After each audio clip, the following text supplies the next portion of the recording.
El aire del bar del hotel de lujo en Polanco era espeso, casi masticable, una mezcla del humo de puros cubanos Cohiba y el aroma dulce y amaderado del coñac más caro que el dinero podía comprar. En el centro de este universo de opulencia y poder, Javier Altamirano, un magnate de las telecomunicaciones forjado a sí mismo en las batallas más despiadadas del mundo corporativo, se sentía profundamente aburrido. Con su traje de lino blanco impecable y un reloj de oro que brillaba con una luz casi insultante, observaba a sus socios con una mirada depredadora y cansada. Eran hombres como él, lobos vestidos con piel de oveja cara, cuyas conversaciones giraban en torno a adquisiciones hostiles y paraísos fiscales. Para Javier, cada risa forzada, cada brindis calculado, era un recordatorio del vacío existencial que ni toda su fortuna podía llenar. El gigantesco piano de cauda negro, silencioso en un rincón, parecía una tumba de ébano, un monumento a la belleza que en ese mundo no tenía voz ni valor. En medio de ese escenario de riqueza material y pobreza espiritual, se movía Elena Moreno, una figura casi invisible en su sencillo uniforme negro. Con 25 años, su juventud contrastaba con la vejez cínica que la rodeaba. Llevaba el cabello recogido en un moño funcional, sin un solo mechón fuera de lugar, una máscara de profesionalismo que ocultaba la tormenta en su interior. Lo que la delataba eran sus manos. Al servir una copa de coñac a Javier, sus dedos largos y finos se movieron con una gracia innata, una elegancia que no pertenecía a ese lugar. Esas eran manos hechas para acariciar las teclas de marfil de un piano, no para sostener una bandeja de plata. Sus ojos, de un profundo color café, guardaban una melancolía que parecía absorber toda la luz del opulento bar, un reflejo silencioso del sueño que le había sido arrebatado por la crueldad del destino y la necesidad. Con un gesto teatral de hastío, Javier interrumpió la monótona conversación sobre finanzas. Su mirada se posó primero en Elena y luego en el piano silencioso. Un destello de crueldad divertida se encendió en sus ojos.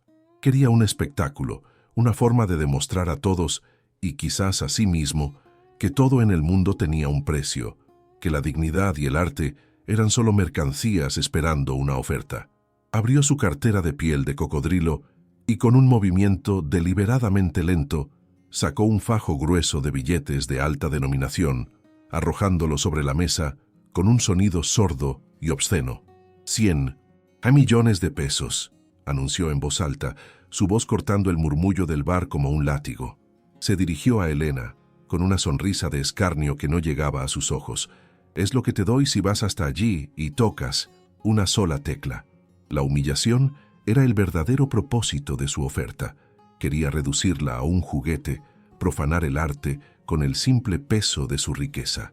Un silencio denso y expectante cayó sobre el bar. Los socios de Javier soltaron risas nerviosas, cómplices de la cruel demostración de poder. Todas las miradas se clavaron en Elena, quien permanecía inmóvil, su rostro una máscara de serenidad que contradecía el huracán de emociones que sentía por dentro. Su mirada se desvió del insultante montón de dinero sobre la mesa hacia el rostro arrogante de Javier, y finalmente se posó en el piano. Era como mirar un fantasma, un eco de la vida que había perdido. El dolor del recuerdo de su propio piano, vendido para pagar las deudas y la enfermedad, se mezcló con una oleada de furia helada.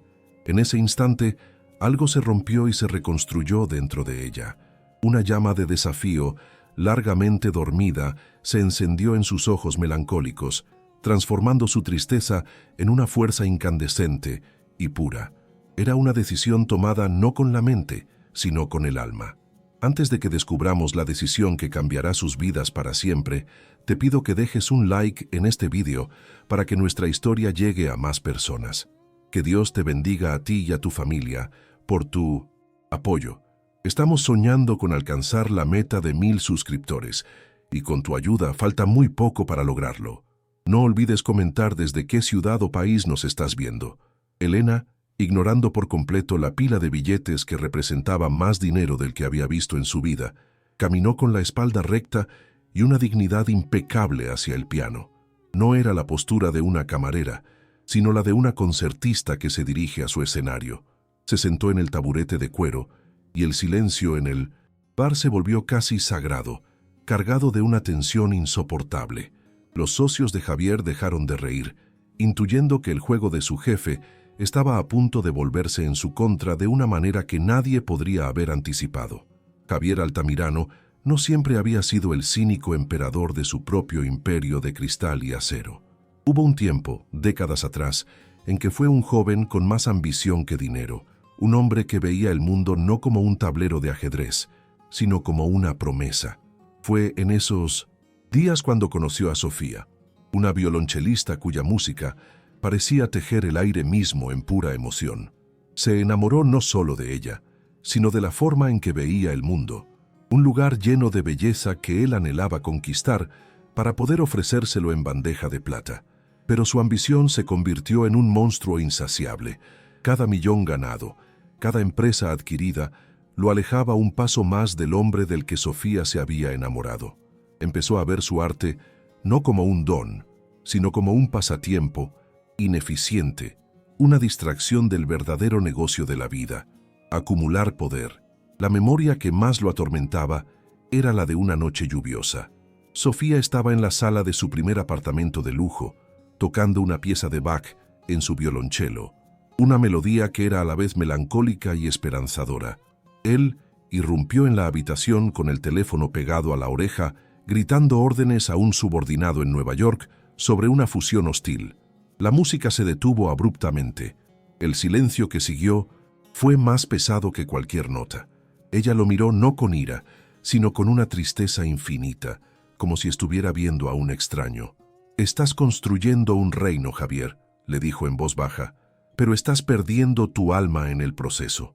Un año después, ella se fue, dejándolo con un imperio vasto y un eco de música que él se esforzó por odiar, porque odiar el arte era más fácil que admitir que había sido incapaz de valorar la única cosa verdaderamente invaluable en su vida.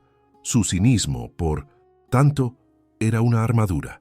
Se convenció a sí mismo de que todo y todos tenían un precio para protegerse del recuerdo de haber perdido a la única persona que no lo tuvo.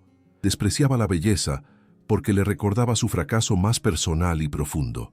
Cada vez que cerraba un trato multimillonario, sentía un fugaz instante de victoria, una forma de decirle al fantasma de Sofía que había elegido el camino correcto, el camino del poder tangible sobre la emoción efímera. Sin embargo, en las largas noches de insomnio, en el silencio de su penthouse que dominaba la Ciudad de México, el recuerdo de una melodía de violonchelo regresaba para recordarle la verdad. Era un rey en un trono de soledad, gobernando un reino sin alma. La humillación que intentó infligir a Elena no era más que un ataque desesperado contra ese fantasma. Por otro lado, la vida de Elena Moreno había sido un tapiz tejido con música y amor familiar.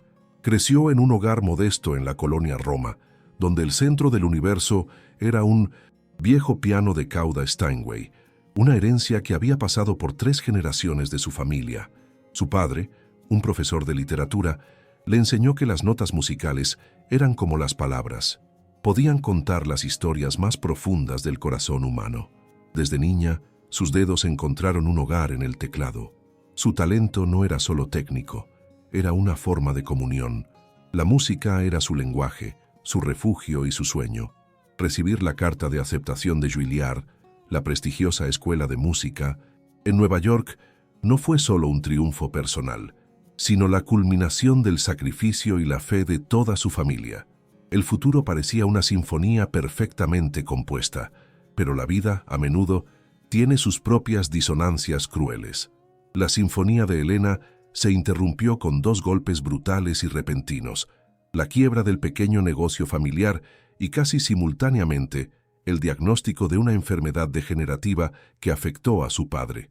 Las facturas médicas se acumularon como una marea imparable, amenazando con ahogarlos. La decisión fue la más dolorosa de su vida.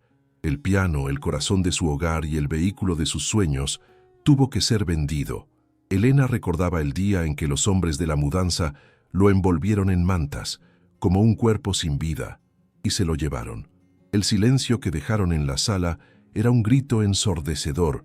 El espacio vacío en el suelo de madera se convirtió en un recordatorio constante de su sueño sacrificado, un hueco en su alma que nada parecía poder llenar. Así fue como la prometedora concertista de Juilliard se convirtió en una camarera en el bar de un hotel de lujo, sirviendo a hombres que gastaban en una noche lo que su familia necesitaba para sobrevivir un año. Cada día era un acto de resistencia silenciosa. Sentía cómo sus dedos se entumecían, cómo la memoria muscular de años de práctica se desvanecía lentamente, reemplazada por el peso de una bandeja de plata. La música, que antes era su liberación, se convirtió en una fuente de dolor. Escuchaba las melodías ambientales del bar y sentía una punzada de nostalgia tan aguda que le costaba respirar. Ver el piano de cauda en el bar de Javier era una tortura diaria, un recordatorio monumental de todo lo que había perdido. Su melancolía no era tristeza, era un luto activo por la vida que le habían robado. Cuando Elena se sentó al piano esa noche, no lo hizo por desafío, sino por necesidad.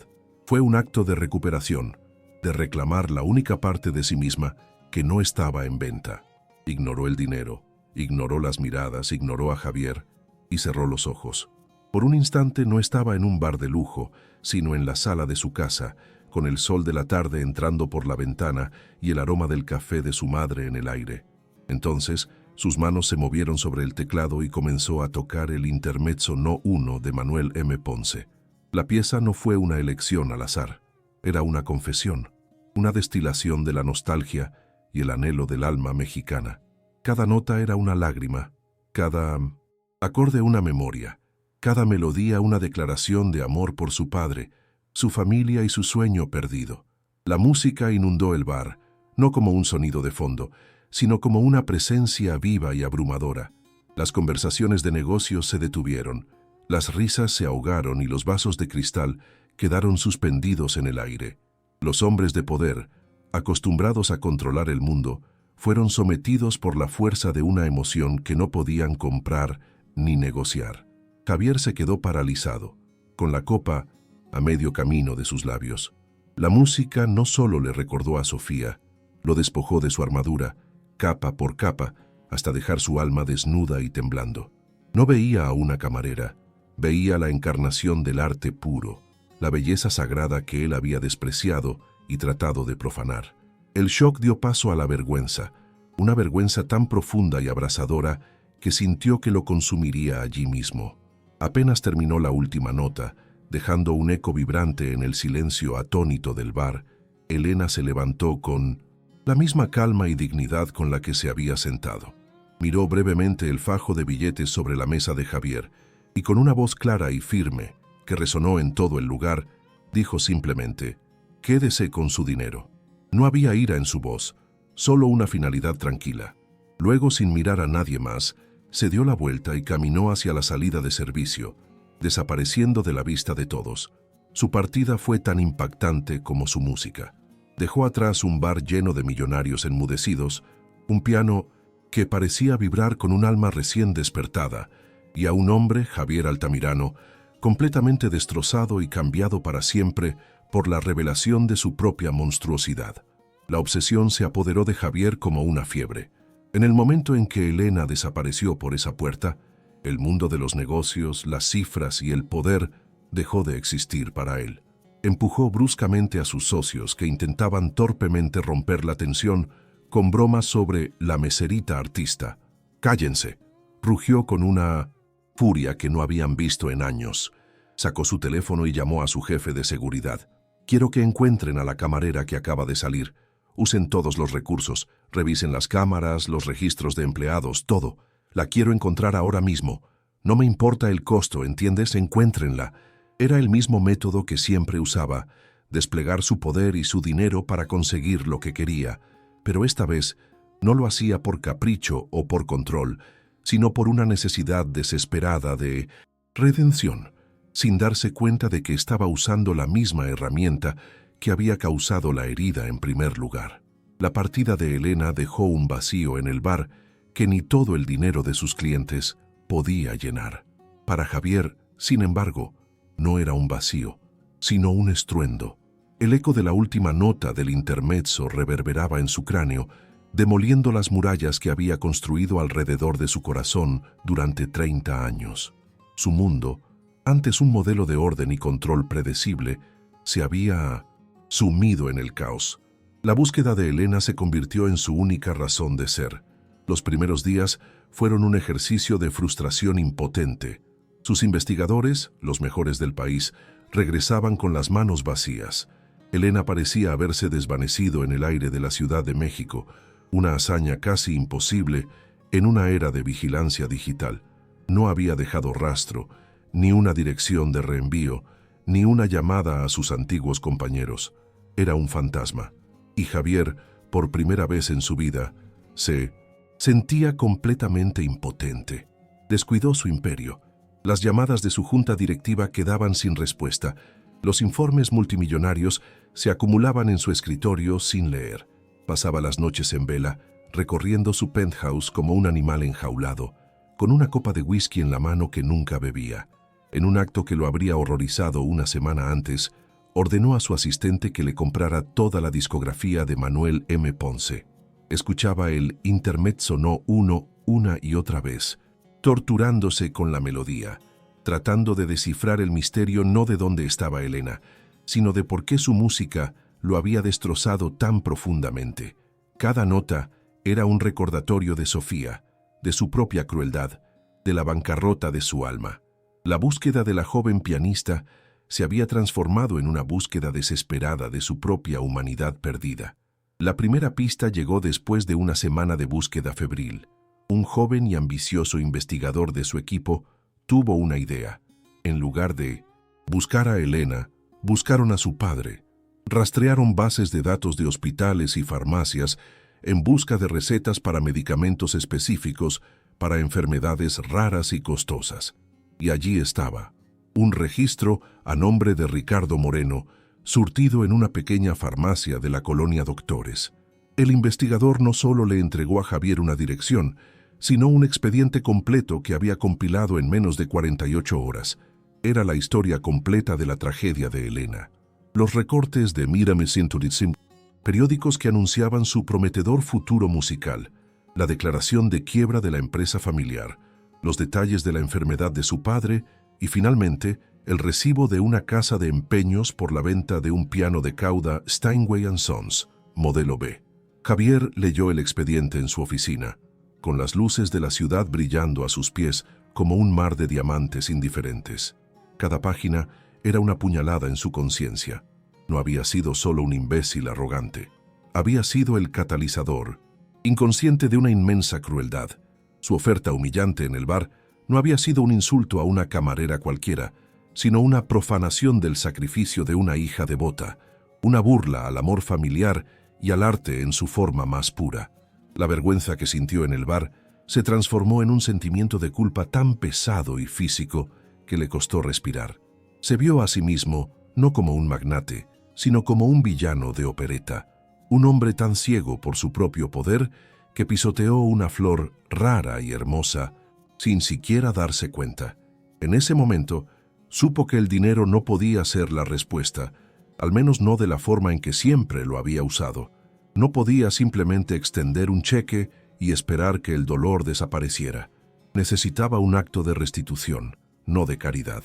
Dividió sus órdenes en dos misiones paralelas. La primera se la dio a sí mismo. Iría a verla, no como un millonario que ofrece ayuda, sino como un hombre que viene a confesar su falta. La segunda misión, mucho más compleja, la encomendó a su asistente de mayor confianza, un hombre llamado Arturo. «Quiero que encuentre ese piano», le dijo, su voz ronca por la emoción. «El expediente dice quién lo compró en la casa de empeños. Encuéntrelo. No me importa lo que cueste. No me importa si está en otro país.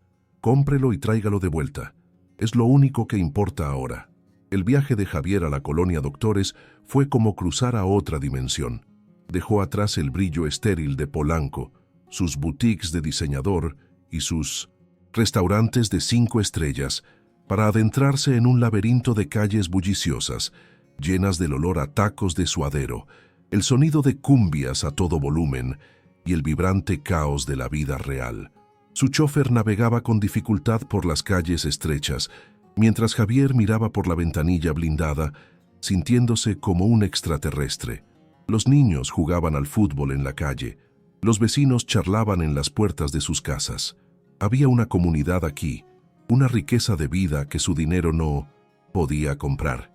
Por primera vez, se dio cuenta de que no conocía su propia ciudad, solo la jaula de oro que había construido para sí mismo. Mientras tanto, Arturo, su asistente, se embarcó en una cacería propia. El rastro del piano lo llevó desde la casa de empeños a un anticuario en San Ángel y de allí a la mansión de un coleccionista privado en las lomas de Chapultepec.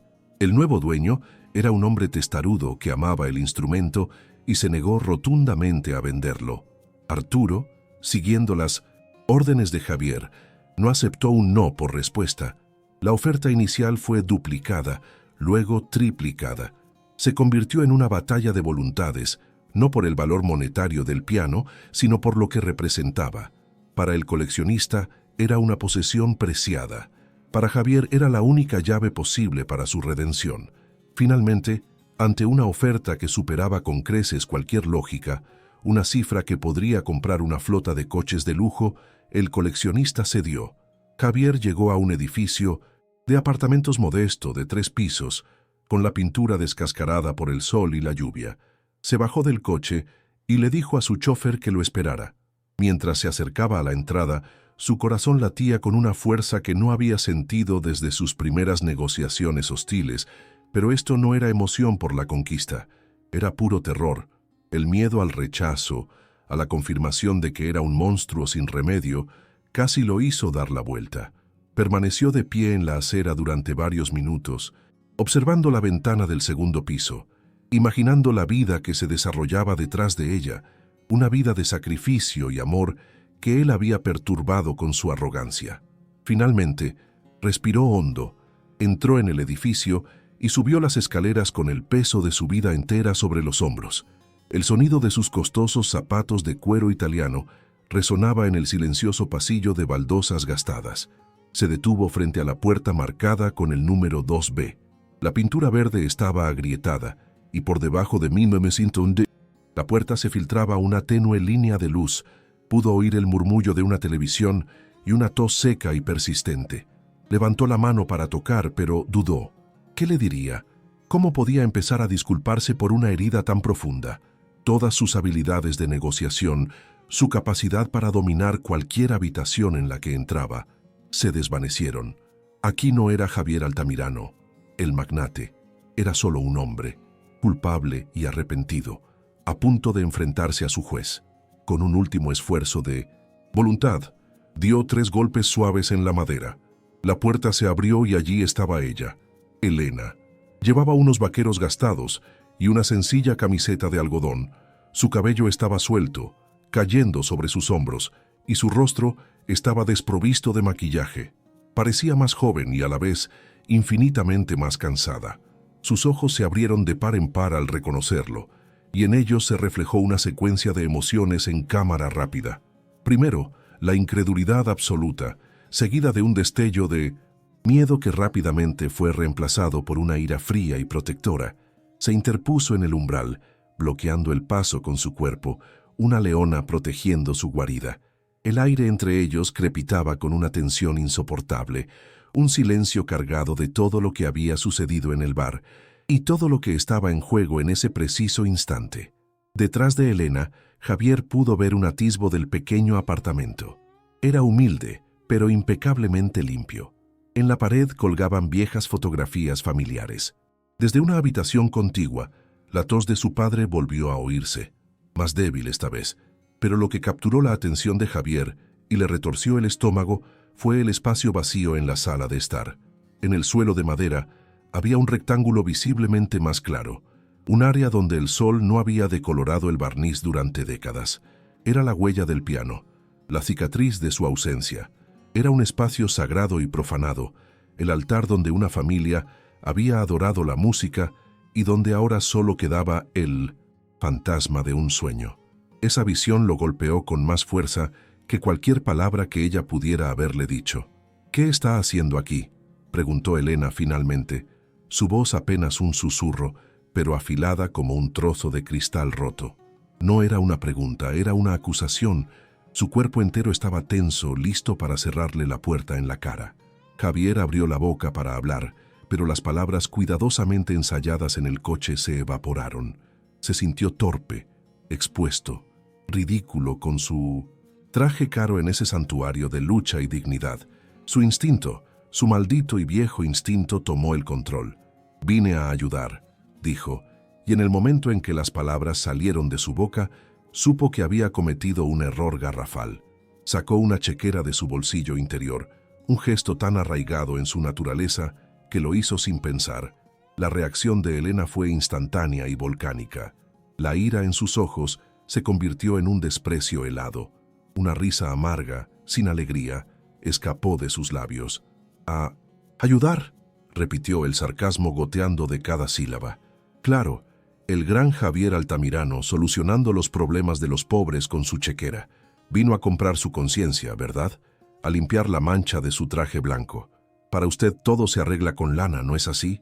Humilla a una persona, pisotea lo único que le queda, y luego viene a ofrecerle migajas para poder dormir tranquilo por la noche. «Lárguese de mi casa». Su voz se quebró en la última frase, una mezcla de rabia y dolor profundo. Levantó la mano para empujar la puerta y cerrarla. Ese gesto, ese rechazo absoluto, fue lo que finalmente rompió el último vestigio de la arrogancia de Javier.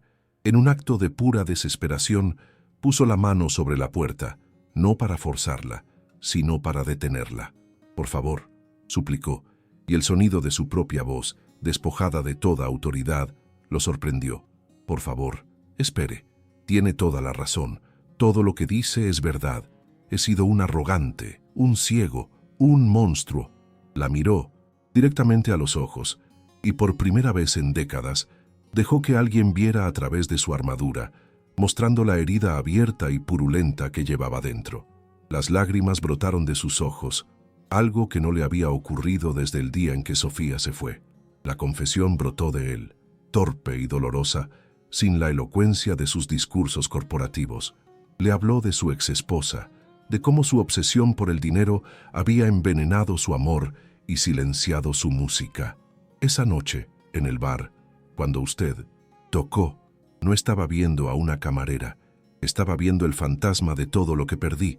Su música no fue solo música para mí, fue un espejo, y lo que vi reflejado en él me repugnó. Vi a un hombre que cambió un alma por cifras en una cuenta bancaria. Vi a un hombre que destruyó la belleza porque no podía poseerla. Cada palabra era una expiación, un reconocimiento de su propia bancarrota espiritual, una confesión hecha no para obtener el perdón, sino porque necesitaba decir la verdad en voz alta. Elena se quedó inmóvil, su mano todavía en la puerta, su ira lentamente disolviéndose en una confusión atónita. No esperaba esto. Esperaba arrogancia, condescendencia, otra oferta de dinero. No esperaba una confesión desnuda y rota. Vio en los ojos de Javier un dolor que reflejaba el suyo propio, una soledad que reconocía. El hombre que tenía delante no era el magnate del bar, sino un ser humano destrozado, ahogándose en su propio arrepentimiento. El silencio se instaló de nuevo entre ellos, pero esta vez no era tenso, sino frágil, expectante.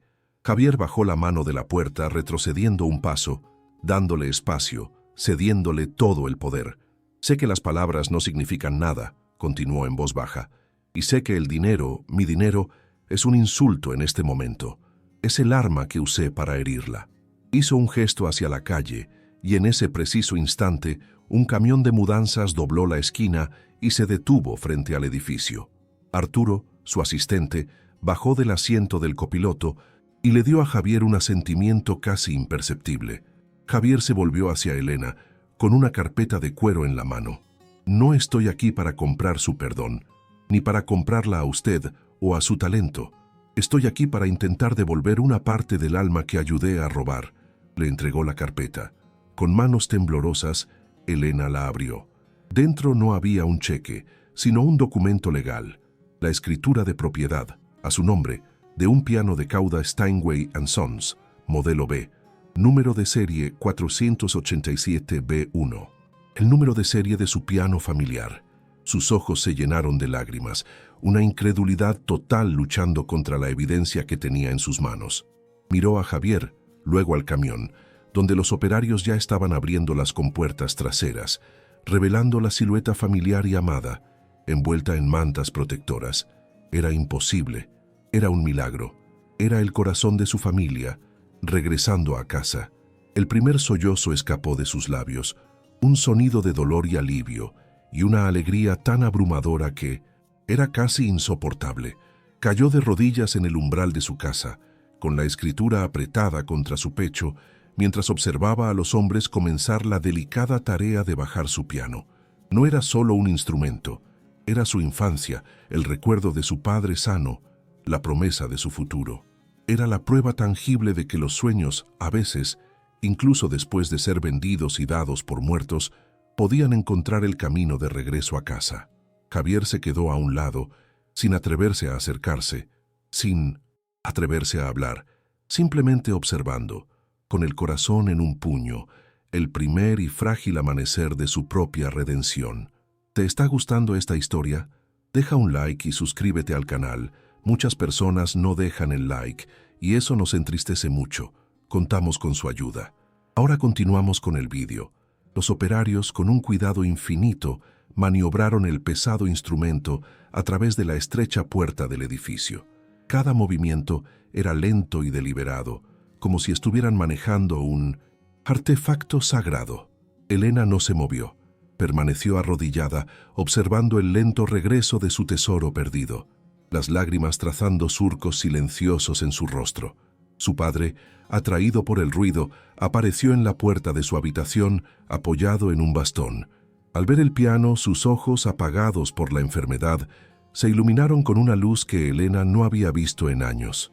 Se llevó una mano al corazón, sin palabras, mientras padre e hija compartían un momento de asombro y gratitud que trascendía todo lo demás. Javier se sintió como un intruso en ese momento sagrado.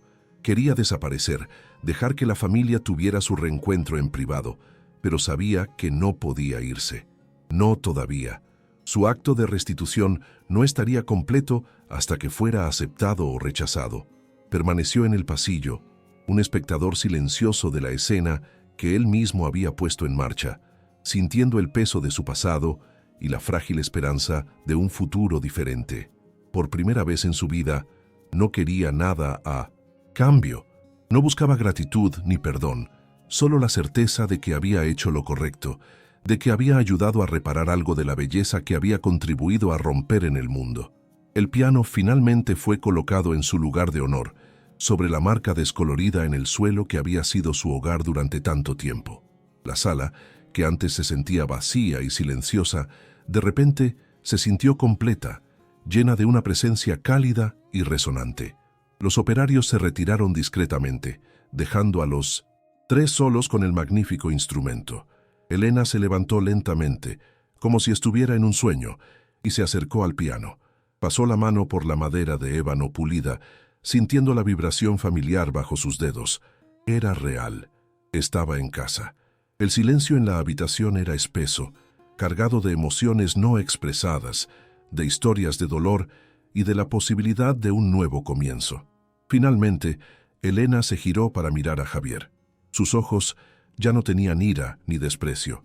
Había una profundidad en ellos, una mezcla de gratitud, confusión y una serena fortaleza.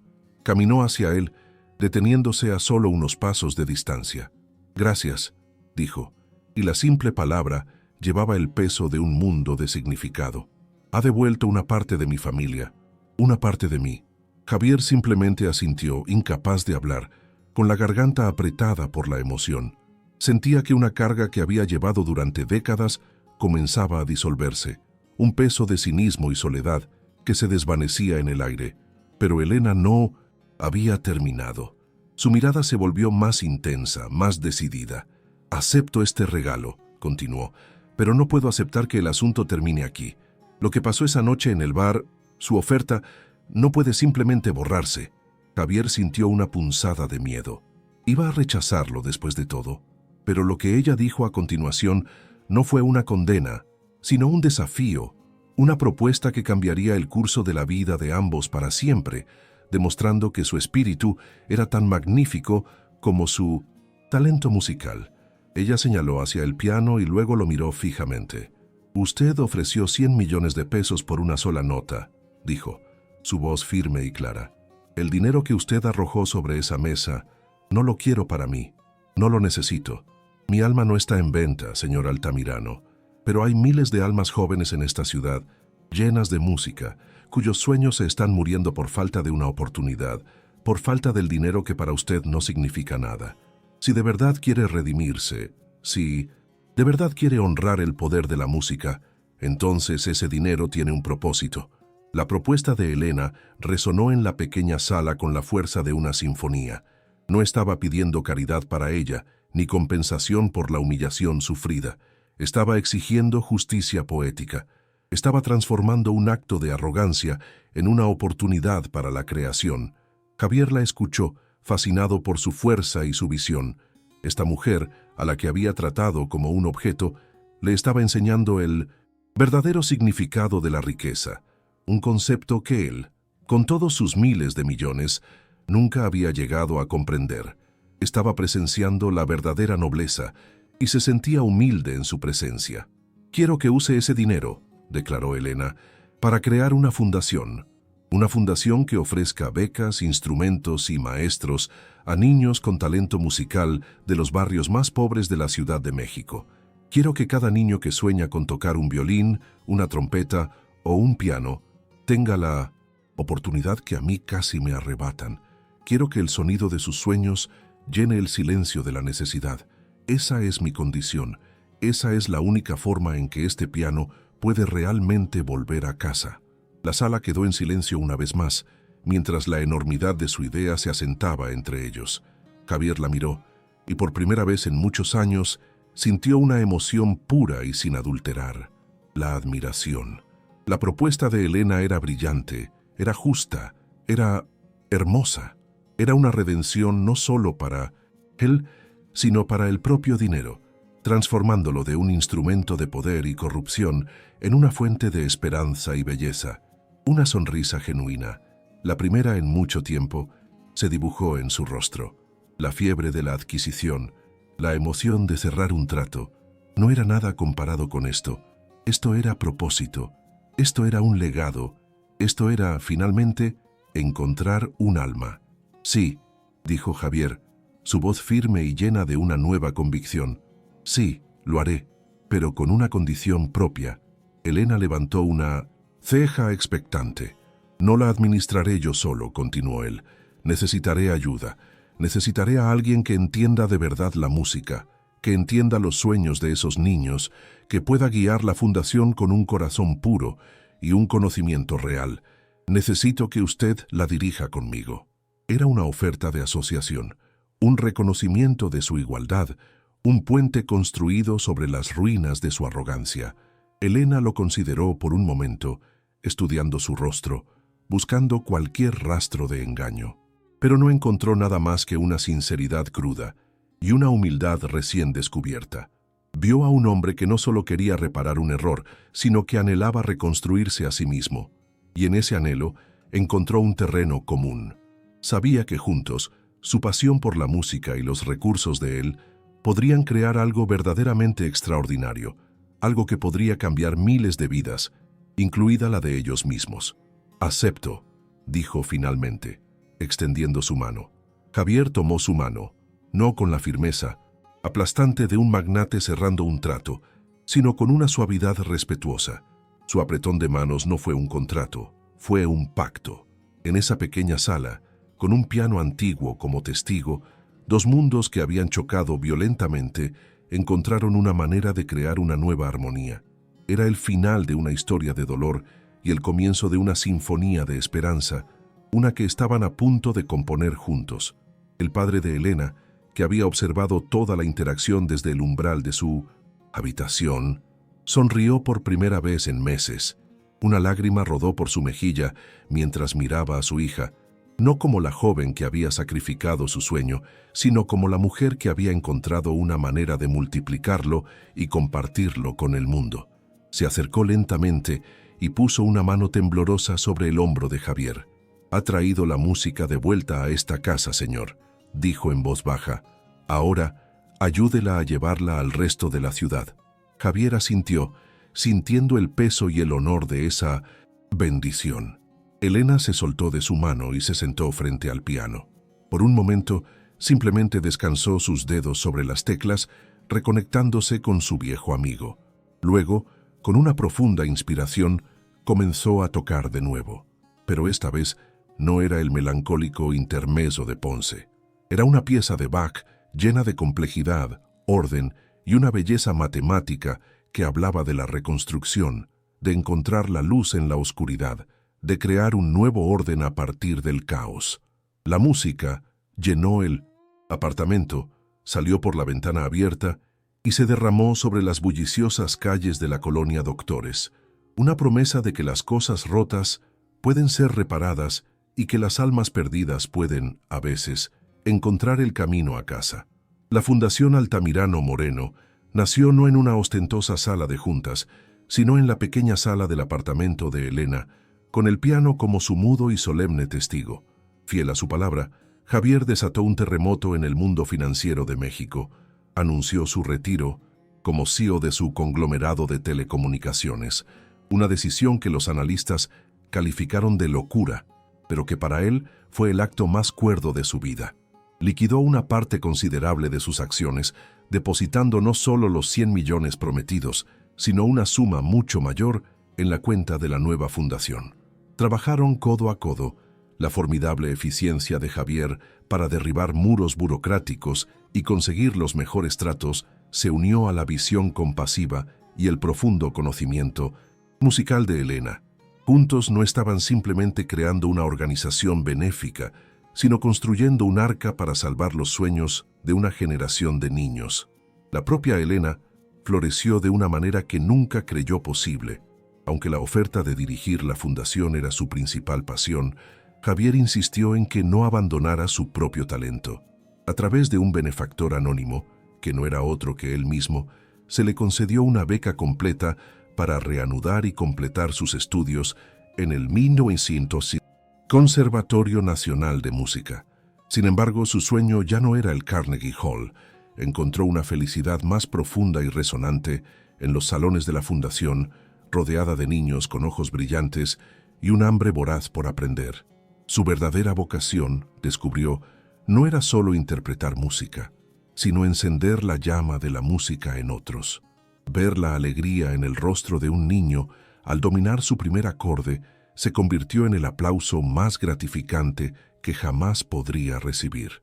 La transformación de Javier fue quizás la más profunda.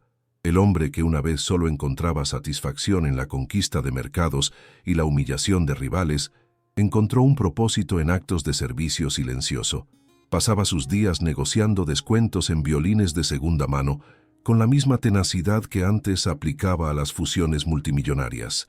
Aprendió los nombres de los niños, las historias de sus familias, sus miedos y sus aspiraciones. El traje de lino blanco fue reemplazado por ropa más cómoda, a menudo manchada con el polvo de los almacenes de instrumentos o las obras de construcción de la nueva sede de la fundación. La mirada depredadora en sus ojos se suavizó, reemplazada por una calidez paternal que nunca supo que poseía. Había encontrado, por fin, una riqueza que no se contaba en pesos, sino en sonrisas y melodías. 5 años después, en una noche estrellada en el corazón de la Ciudad de México, se inauguró oficialmente la sede de la Fundación Altamirano Moreno. El edificio, una obra maestra de la acústica y la arquitectura, bullía de vida y música. En el auditorio principal, Elena, ahora una mujer serena y respetada, estaba en el escenario presentando al solista de la noche, un joven pianista prodigio de Iztapalapa, el primer becado de la fundación. En la primera fila, un Javier Altamirano con el cabello completamente canoso y una expresión de paz que parecía haberle quitado 20 años de encima, aplaudía con entusiasmo.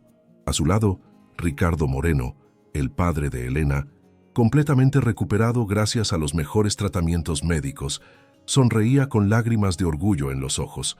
No eran socios, ni benefactores y beneficiarios. Eran una familia, unida por la música y las segundas oportunidades. El joven prodigio se sentó ante el magnífico piano de concierto y un silencio expectante llenó el auditorio. Sus dedos se posaron sobre las teclas y las primeras notas que flotaron en el aire fueron las del Intermezzo No. 1 de Manuel M. Ponce.